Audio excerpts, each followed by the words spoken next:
Hello mga kaibigan at mga kakabsa. Samahan niyo ako na magbilad kasama si Mudra Bells. Yan, kakatapos lang kasi namin mag-ani.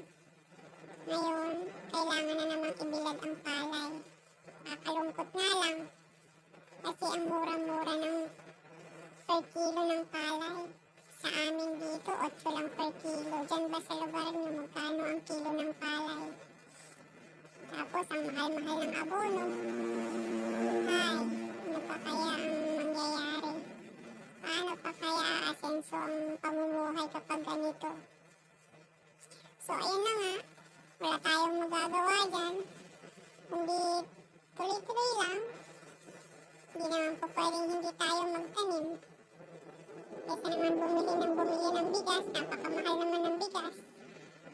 Mura ang palay, mahal ang bigas. Ay, nako. So, ito, tulungan natin si Mudra na magbilad. Katapos natin magbilad.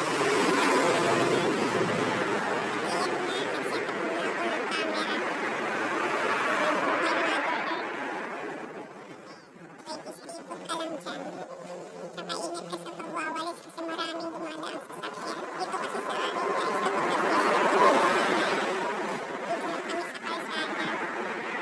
mabilis kasi siyang matuyo. Salamat sa araw na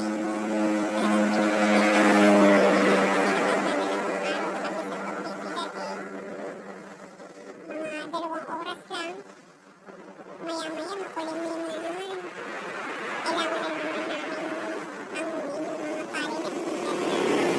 Ngayon, pagbigyan kami alas 3:30 ng hapon. Ipunin muna namin yung mga palay. Nagulis-gulis din ako dyan. Kaya kunyari lang. Siyempre, may content. Charot.